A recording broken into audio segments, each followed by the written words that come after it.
In this episode of Highlight Sundays, McDonald's, wearables, and money.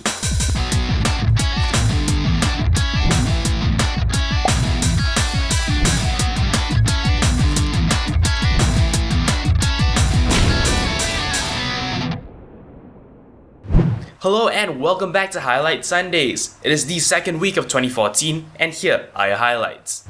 We open up this episode with two PSAs from Ars Technica, starting with the first one concerning Windows XP. This one is entitled, Security Essentials for Windows XP will die when the OS does. So here's the deal, for those of you who are not aware, Windows XP is going to get formally discontinued in April 2014. So yes, unfortunately, it is about time for Microsoft to actually retire this 12-year-old operating system. Unfortunately, when this happens, Microsoft Security Essentials, which is Microsoft's antivirus software, will also be going down with it. As the article says, the message coming from Microsoft is very clear. Windows XP is no longer safe by any means. After April 2014, XP will not receive any more updates, that means no more security patches, and Microsoft Security Essentials will be discontinued. So it means it is really time to move on to a newer operating system. We move on to another PSA article. This time it is actually something you have no control over. This one is entitled, Denial of Service Attacks that Took Down Big Game Sites, Abused Web's Time Sync Protocol. Now, if you've been following gaming news, you realize that in the past week or so, major gaming servers were actually taken down in a distributed denial of service attack. The hackers actually targeted very huge sites like Battle.net, which basically runs all of World of Warcraft and StarCraft and things like that. They targeted Steam, they targeted League of Legends servers. So yeah, you know they're out to kill. And the way they did it is particularly interesting, because from what I can understand, what they're doing is they're pretending to be those websites, and they're actually sending time requests to a time server. So what this means is the attackers are not the people bombarding the sites with so many packets that, their network gets flooded. They're actually exploiting these time servers to send even larger packets. You should really read the article for a more in-depth explanation. I think I only understand this about halfway. But the idea is every request is small, but the result of each request is quite a lot bigger. So as a result, they were able to amplify their efforts by simply just making use of a publicly available service. So definitely an interesting and also rather scary prospect. As always, if you want more information, do head down to the video description, you will find a link to this article. Wearables, in particular, smart contact lenses, what will they think of next? This article comes from Mashable and is entitled, Smart Contact Lenses Will Give You Superhuman Vision.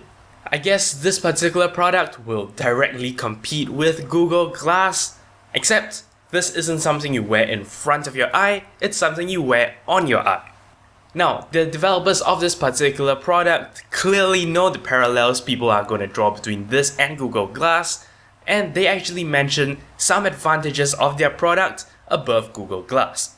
The advantage that particularly caught my eye is the fact that these contact lenses will give you a far wider field of view with regard to, the actual augmented things that the device draws. As you know, the Google Glass display is just something tiny in the upper left corner of your eye, something along those lines, but this touts a far larger field of view. Definitely an interesting concept. This is one of the CES announcements, so I'll be interested to see where they go with this. Now remember in maybe 1 or 2 episodes of Highlight Sundays back, I actually mentioned the Archos Smartwatch. Back then it was kinda a preview teaser kind of thing, where they said, they're gonna release a Pebble-like smartwatch for under $50. Well, that was meant to happen at CES, and now that CES has happened and is over, we now have this article from Engadget that talks about this. This article is entitled, Archos Smartwatches Don't Want to Be Smartphones-lite. As you know, in the recent smartwatch wars, people have been taking radically different design decisions when it comes to, creating the product. In particular, some manufacturers want to create something that completely replaces your phone. But certain other designs, like the one chosen by Pebble, and of course in this case Archos, are devices designed to complement your existing smartphone setup.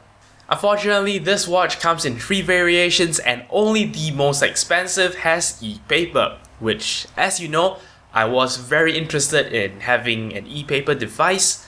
I even remember telling you that I feel smartwatches should have e-paper displays. It seems to be the most optimal way to have a smartwatch.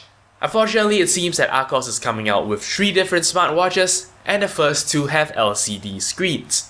As you would expect from any lineup with, incremental price ranges, you would also expect incremental feature sets. From what I understand, the cheapest version comes at $50. It has the smallest non-touch black and white screen. Move up 1 notch, you have a slightly larger touch color screen. Move up another notch, you get an e-paper display. This particular product, or at least its cheapest iteration, is due summer this year. And then we move on to the money part. Now, this particular article caught my eye not because of, a very technology related reason. It's just one of the articles that generated a lot of debate, and I just felt it was an overall interesting read. This particular article comes from Lifehacker and is entitled Debit Cards versus Credit Cards, Your Best Arguments. As you would expect, this article actually compares these 2 types of cards, the pros and cons of each, and it doesn't really come to a conclusion by telling you what to take. I suppose this is one of the things that at the end of the day really depends on you as the owner or the user of a particular card. In case the article doesn't have enough points, you can also head down to the comment section where a whole different debate is actually raging. As usual with comment sections, read at your own risk. I can't summarize the contents of the article for you, and that is basically a debit card is the safer option if you don't have the control to, limit your own spending. But of course, debit cards provide you with slightly less perks and slightly less protection. As always, do read the article for even more detailed analysis than this. Did I say McDonald's in the opening intro? I'm pretty sure I did.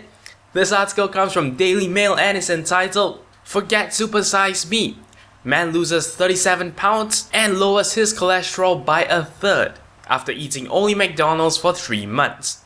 Once again, not a very computing or tech kind of article, but this is kind of interesting and I thought it'll be good to point it out. Basically, this guy is a teacher, he teaches a nutrition class, and as a little challenge, he got his students to write out meal plans for him for 3 months. And during this 3 months, they could only pick foods that came from McDonald's menus. Despite the stigma against McDonald's as a whole, this teacher was able to prove that hey, you can still be kinda healthy even if you eat McDonald's every day. The reason of course is the fact that the meals were properly planned, they followed a strict 2000 calorie diet, he did 45 minutes of exercise every day, and as a result, things still worked out okay for him. I think for me, my greatest takeaway from this particular article is that nutrition is about looking at the numbers. If you make a conscientious effort to balance things right, things will work out. There is no such thing as good food or bad food. Anyway, that's it. That's all there is for this particular episode of Highlight Sundays. As always, if you have any comments, queries or suggestions, feel free to leave a comment in the comment section below. Don't forget to check out the official Twitter account for this channel at twitter.com/0612tv. And as always, I appreciate every like, favorite and subscription you give me. But until next time, you're watching 0612TV.